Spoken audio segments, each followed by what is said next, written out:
Hello guys, welcome to the CMB certified mind blower.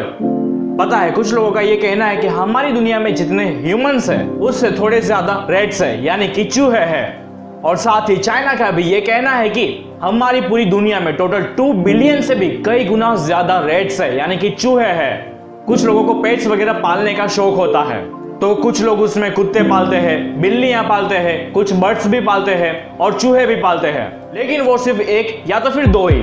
लेकिन हमारे भारत के राजस्थान के बीकानेर के करणी माता टेम्पल में लगभग कुछ 20,000 से भी ज्यादा चूहे हैं, और वो भी सभी के सभी पालतू। लेकिन इतने सारे चूहे कहां से आए, और वो भी सिर्फ एक ही जगह पे? तो आज का हमारा पॉइंट ये है कि चूहे ही क्यों, कोई और एनिमल क्यों नहीं? इन चूहों के पीछे की पौराणिक स्टोरी क्या है? तो करणी माता टेम्पल जो राजस्थान के बीकानेर में स्थित है, यानी कि उसके कुछ किलोमीटर की दूरी पर एक गांव में स्थित है, और इस टेम्पल को टेम्पल ऑफ रेट्स भी कहा जाता है।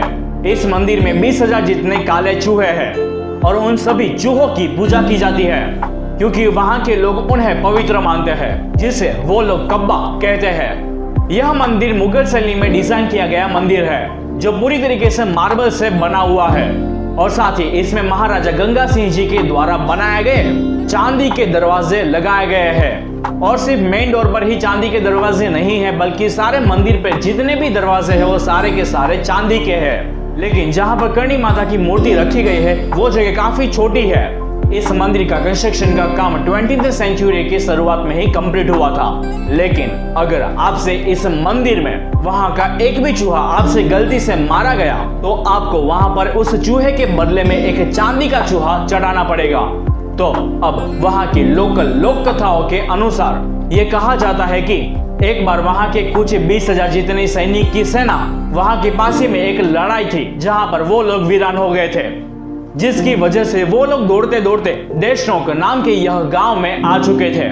और फिर जब ये बात माता को उस मृत्यु दंड के परित्याग के बारे में पता चली, तो उन्होंने उन सभी सैनिकों की सेना को एक चूहे की सेना में बदल दिया, जिसकी वजह से उन सभी सैनिकों की जान बच गई। और फिर इसी वजह से उन सैनिकों ने भी उनकी जान को बख्शने के बदले में उन्होंने अपनी कृतज्ञता व्यक्त की, यानी कि ग्रेटिट्यूड। और फिर उन्होंने ये कहा कि वो हमेशा वह माता की सेवा में रहेंगे। लेकिन उन सभी काले चूहे के बीच में कुछ सफेद चूहे भी है, जिनके बारे में लोगों का ये कहना है कि वो सफेद चूहे स्वयं करणी माता और उनके 4 बेटे हैं। लेकिन फिर कुछ और लोगों का ये कहना है कि एक बार करणी माता का सौतेला पुत्र यानी कि लक्ष्मण, जो एक पानी पीने के दौरान एक कोलायत तहसील उसके कपिल सरोवर में पानी पीने के लिए गए थे, और वहां पर वह डूब गए थे, जिस ही की वजह से करणी माता ने मृत्यु के देवता यानी कि यम देवता को उनके जीवन को बख्श देने के लिए उन्होंने प्रार्थना की। लेकिन यम ने उनकी पहली प्रार्थना को नहीं सुनी, उन्होंने साफ मना कर दिया। लेकिन फिर बाद में यम ने लक्ष्मण को और करणी माता को एक चूहों के रूप में एक पुनर्जन्म की अनुमति दी। और फिर इसी वजह से उन दोनों पौराणिक कथाओं के अनुसार वहां के उन चूहों को पवित्र माना जाता है, और फिर इसी वजह से वहां के उन चूहों को वहां पर दूध भी दिया जाता है। जो लोग वहां पर विजिट करते हैं वो लोग वहां पर दूध लेके आते हैं उन्हें देने के लिए, और कुछ मिठाइयाँ भी लेके आते हैं। वो मिठाइयाँ जैसे कि जलेबियाँ, मोतीचूर और घेवर, और वो चूहे वहां पर ही रहते हैं। इस मंदिर में लाखों लोग आते हैं, और साथ ही यहाँ पर साल में 2 बार मेले भी लगते हैं, एक बार चैत्री नवरात्रि के टाइम पर और दूसरी बार अक्टूबर में। उन सभी चूहों को 5 या 10 लीटर जितना दूध को चढ़ाया जाता है। यह मंदिर में जाने के लिए कोई भी फीस नहीं ली जाती है, और साथ ही इस मंदिर में कई ज्यादा फॉरेनर्स भी विजिट करते हैं। वहाँ के लोगों के लिए यह पौराणिक कथा काफी गुना ज्यादा पवित्र है, और इसी वजह से हमारा भारत महान है।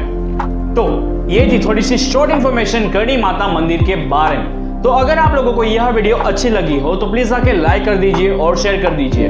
और हाँ, अगर आप लोग हमारे चैनल में पहली बार आए हो तो सब्सक्राइब करना ना भूलिएगा, और हाँ, उसमें बेल आइकन को दबाकर उसमें ऑल ऑप्शन सिलेक्ट जरूर से कर दीजिएगा, ताकि हमारे सारे वीडियोस की नोटिफिकेशंस आप लोग को मिलती रहे।